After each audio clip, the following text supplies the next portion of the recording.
बिस्मिल्लाहिर्रहमानिर्रहीम। स्टूडेंट्स, आज का जो टॉपिक है ये है chapter number 4 first year biology और टॉपिक का नाम है राइबोसोम्स।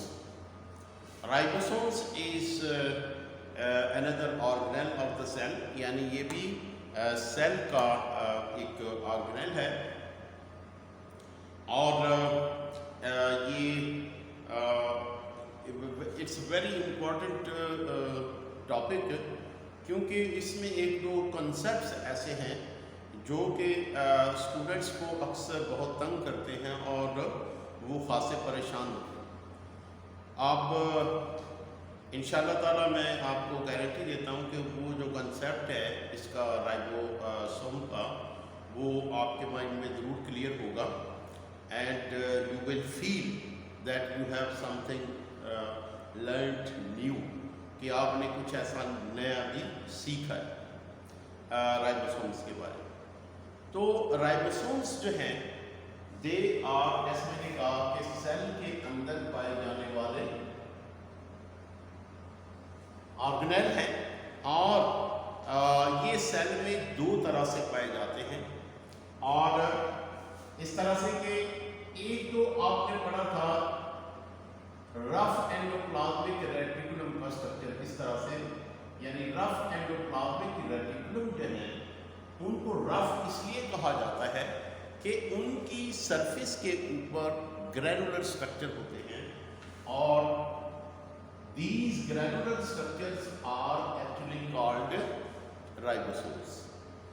एक तो ये राइबोसोम जो है रफ एंडोप्लाज्मिक रेटिकुलम जो है उनकी सरफेस के ऊपर अटैच होते हैं, और दूसरा ये है कि ये साइटोप्लाज्म के अंदर scattered, they are also scattered in the cytoplasm, यानी ये साइटोप्लाज्म के सेल के साइटोप्लाज्म के अंदर स्कैटर्ड फॉर्म में, ग्रैनुलर फॉर्म में आपको ग्रैन्यूल्स के फॉर्म में नजर। ग्रैन्यूल्स का मतलब होता है जैसे छोटे छोटे जर्रे होते हैं, जैसे मिट्टी के जर्रे, इस तरह से उसको ग्रैन्यूल्स कहते हैं। तो ग्रैन्यूल्स की इस फॉर्म में ये पाए जाते हैं। तो ये दो फॉर्म्स में ये सेल के अंदर मौजूद होते हैं and they are very important because इनको हम protein factories of the cell भी कहते हैं। Protein factories of the cell, इनको protein factories of the cell कहा जाता है, इसलिए कि ये सेल के अंदर जितनी भी प्रोटीन्स होती हैं जो रिक्वायर्ड होती हैं वक्तन सेल को ग्रो करने के लिए, सेल को मेंटेन करने के लिए, अपने आप को, उसकी लाइफ को सस्टेन करने के लिए जितनी भी प्रोटीन्स होती है they are made by the ribosomes. So इस लिहाज से ये बहुत ही इम्पॉर्टेंट जो है वो ऑर्गेनेल्स हैं जो कि सेल में प्रोटीन सिंथेसिस का काम करते हैं। और दूसरी बात ये है कि they are found in two forms. एक तो ये है कि ये they are attached with the rough endoplasmic reticulum, और दूसरा ये है कि they are also found in the cytoplasm in scattered form, यानी वो बिखरे हुए होते हैं। अब आज इनका जो है स्ट्रक्चर, इसका जो स्ट्रक्चर होता है वो कैसा होता है, ठीक है। इसका जो स्ट्रक्चर होता है इलेक्ट्रॉन माइक्रोस्कोप के नीचे अगर आप इसको देखो तो ये आप इसके दो कंपोनेंट हैं, यानी इस तरह से एक जो है वो बड़ा कंपोनेंट है यानी लार्ज कंपोनेंट, ये लार्ज कंपोनेंट है, और इसके अलावा इसके नीचे जो है वो स्मॉल कंपोनेंट यानी स्मॉल। तो ये एक्चुअली इनकी शेप होती है कि जिसमें एक कंपोनेंट जो होता है वो बड़ा कंपोनेंट और दूसरा जो है वो छोटा जो है वो कंपोनेंट होता है। इसको यूनिट भी कहा जाता है, छोटा यूनिट है स्मॉल, और ये दोनों यूनिट जो हैं आपस में जुड़े हुए होते हैं बाय द मैग्नीशियम आयन, यानी मैग्नीशियम आयन के जरिए से ये आपस में जुड़े हुए होते हैं। अच्छा, अब इनका जो अगर हम साइज की बात करें तो इसका जो साइज है बड़े वाले का, इसको बड़े वाले जो यूनिट है इसको हम 60s और ये होता है 40s, और इन दोनों का अगर हम साइज यानी जो है वो कंपेयर करें तो इसको हम कहते हैं ATS, ठीक है। यानी इसका साइज जो है वो 60S है और स्मॉल का जो साइज है वो 40S है और इन दोनों ये इसके नतीजे यानी ये जो बड़ा ये जो दोनों कंबाइंड फॉर्म में है यानी इसको हम ATS कहते हैं। अब S क्या चीज है? S होता है स्वेडबर्ग यूनिट, स्वेडबर्ग यूनिट, और यही वो पॉइंट है जिसको मैं बात कर रहा था कि स्टूडेंट्स को बड़ी ही परेशानी होती है इसको समझने के लिए, इसका साइज कि ये तो 60S है और ये 40S है और जब हम इनको जमा करें तो ये 100 आता है जबकि इसका जो टोटल साइज है वो 80S है। ये क्या बात हुई? यानी इसका साइज इसके इनको देखते हुए इसका साइज 100S होना चाहिए, लेकिन असल में प्रॉब्लम ये है कि आपको ये जो S है या स्वेडबर्ग यूनिट जो है इसको समझना बहुत जरूरी है कि ये है क्या चीज। देखिए स्वेडबर्ग यूनिट असल में जो यूनिट है ये सेंट्रीफ्यूगेशन से रिलेटेड है, यानी इसका ताल्लुक जो है ये वजन से नहीं है, मैस से नहीं है कि इसका 40 ग्राम है इसका सेंट्रीफ्यूगेशन, इसका ताल्लुक जो है वो सेंट्रीफ्यूगेशन से। सेंट्रीफ्यूगेशन से मुराद ये है कि जब हम किसी भी चीज को किसी भी चीज को फर्ज करें, यानी हमारे पास एक टेस्ट ट्यूब है और टेस्ट ट्यूब के अंदर सॉल्यूशन है और सॉल्यूशन के अंदर कुछ जो है वो कंपोनेंट्स हैं, सेल के कंपोनेंट्स हैं या कोई भी चीज़ है। जब हम इसको बहुत स्पीड से यानी 10,000 या 15,000 रेवोल्यूशन पर मिनट पे एक मशीन के अंदर घुमाते हैं, इस मशीन को हम कहते हैं सेंट्रीफ्यूज मशीन। ये बिल्कुल इसी तरह से होती है जैसे वॉशिंग मशीन होती है, इसके साइज की भी होती है, बड़ी बड़ी और छोटी भी होती हैं। इनके अंदर ट्यूब रखने की जगह होती है, इसके अंदर टेस्ट ट्यूब को रखा जाता है और उसको बंद करके इसको मशीन को चला दिया जाता है। तो ये यानी 15 से 20,000 रेवोल्यूशन पर मिनट यानी इस पे ये घूमती है इतनी स्पीड से कि इसके अंदर जो मौजूद चीजें होती हैं जितनी भी वो लेयर्स बना देते हैं, वो लेयर्स बना के सेटल हो जाते हैं, यानी इसमें वो लेयर ये जो चीजें थी ये अब क्या है, ये एक लेयर इसकी यहां बन जाएगी, इसकी ये यहां बन जाएगी, तो ये जो लेयर्स बनती हैं अगर फर्ज करें ये जो टेस्ट ट्यूब है ये ग्रेजुएटेड है। ग्रेजुएटेड का मतलब है कि इसके ऊपर यूनिट्स के निशान लगे हुए हैं, यानी डिस्टेंस के या निशान लगे हुए हैं, 10 है, 20 है, 30 है, 40 है, 60 है, 80 है और 100, बल्कि ये ऊपर से नीचे होंगे, यानी ये करेंगे 10, 20, 40, 60, 80 और 100, ठीक। अब ये क्या है, ये स्वेडबर्ग यूनिट्स जो हैं, और जब हम इसको सेंट्रीफ्यूज करते हैं तो जिस जगह पे कोई चीज सेटल डाउन होगी वो उसका स्वेडबर्ग यूनिट होगा। फर्ज करें कोई चीज जो है वो यहाँ पे यानी सेटल डाउन, जब हम इसको सेंट्रीफ्यूज करते हैं तो यहाँ पे सेटल डाउन हो जाता है। इसका मतलब है ये कितनी, इसको हम मेजर कैसे करेंगे, इसको हम कहेंगे ये 60S है क्योंकि ये 60 के ऊपर आके सेटल डाउन। अब एक चीज है वो यहाँ पे आके सेटल डाउन हुई तो हम क्या कहेंगे कि ये चीज जो है ये 80S है क्योंकि 80, यानी इसका ताल्लुक जो है सेंट्रीफ्यूगेशन से है और सेंट्रीफ्यूगेशन के बाद जब वो इस ट्यूब के अंदर टेस्ट ट्यूब के अंदर जहां पे वो सेटल होगी वही उसका स्वेडबर्ग यूनिट होगा, ठीक है। अब आपको अंदाजा हो गया। अब होता असल में क्या है, इससे मैं थोड़ा सा आपको मजीद इसको समझाता हूँ क्योंकि ये चीज जो है ये आपको कोई शायद ही समझाए जो मैं आपको समझा रहा हूँ। ये देखें, ये हमारे पास टेस्ट ट्यूब है जिसके अंदर हमने राइबोसोम्स को इसमें सेंट्रीफ्यूज करना है, यानी इसको घुमाना है ताकि ये एक खास यानी कहने के जो है पॉइंट पर इसमें यानी इसके ऊपर पॉइंट लगे हुए इस ये ग्रेजुएटेड है, यानी 40 है, 60 है, 70 है, 80 है, 90 है और 100 इस पर। अब हमारे पास जो चीज जिसको हम मेजर करना चाह रहे हैं इसके साइज को, वो है यानी दो सब यूनिट्स पर मुश्तमिल, एक बड़ा यूनिट है और एक छोटा यूनिट। जब हम इसको बड़ा यूनिट लेते हैं यानी ये जो राइबोसोम्स हैं इसको इसके अंदर घुमाते हैं तो क्या होता है कि ये जो इसकी सिर्फ दो सरफेस है, एक ये सरफेस है और एक ये सरफेस, ठीक है, यहां से ये जुड़ा हुआ है। अब जब इसकी दो सरफेस हैं तो जब हम इसको घुमाते हैं, अब घुमाते हैं तो इसके ऊपर दो फोर्सेस एक्ट करते हैं। कौन सी? कोई भी चीज जब हम इसके सेंट्रीफ्यूज मशीन से जब हम घुमाते हैं तो इसके ऊपर दो फोर्सेस एक्ट करते हैं। एक फोर्स होती है कौन सी?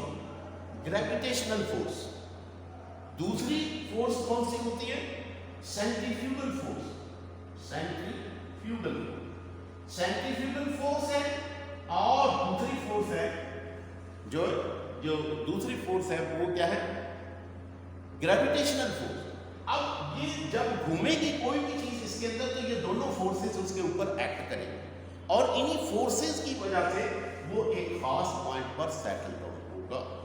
अब अगर बड़े यानी हम जो ये जो पूरे का पूरा यूनिट है राइबोसोम का, इसको हम इसके अंदर घुमाएंगे तो ये ATS के ऊपर जाके सेटल होता है क्योंकि इसकी दो ही सरफेस। अब जब हम इसको अलग अलग करते हैं,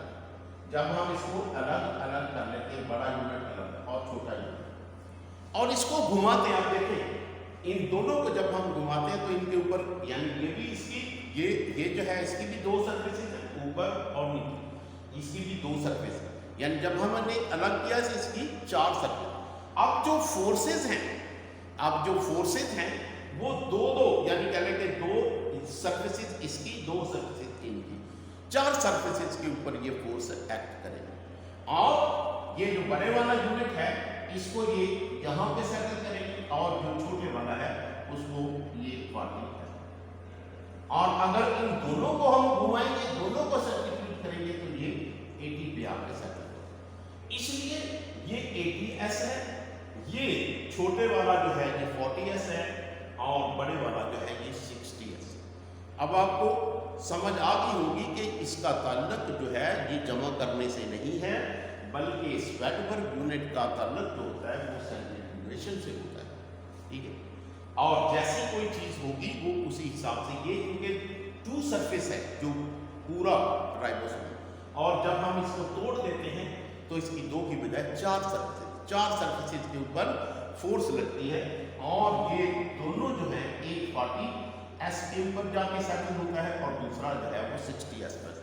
इसलिए हम इसको, तो अब आपको ये समझ आ गई होगी कि जो यूकेरियोटिक सेल्स हैं उनमें जो राइबोसोम्स होते हैं वो 80s होते हैं और इसमें बड़ा यूनिट जो होता है वो 70s और छोटा यूनिट जो है वो 40s होता है, ठीक है। स्वेटबर्ग। अब ये तो हो गया यानी इसके साइज का, और ये बहुत ही इंपॉर्टेंट पॉइंट था। अब हम बात करेंगे राइबोसोम के स्ट्रक्चर की मजीद। ये कि मैंने अभी कहा कि इस राइबोसोम का जो स्ट्रक्चर है वो कुछ इस तरह से, इसके दो जो पार्ट हैं, एक जो है सब यूनिट्स जो है वो लार्जर है और वो दूसरा जो है स्मॉलर है, ठीक है। और दोनों जो है ये मैग्नीशियम आयन से आपस में जुड़े। अब इसकी जो कंपोजिशन है वो क्या होती है कि राइबोसोम जो है इसमें दो ही चीजें होती हैं इन इक्वल अमाउंट, यानी इसमें प्रोटीन होती है, प्रोटीन और प्लस क्या होता है आयरन, यानी दो चीजों से मिलकर ये जो है राइबोसोम्स बनते हैं। Proteins and RNA they are found in equal amount, I mean 50% proteins, इसीलिए इसको राइबोन्यूक्लियोप्रोटीन्स भी कहा जाता है इसको, राइबोन्यूक्लियोप्रोटीन्स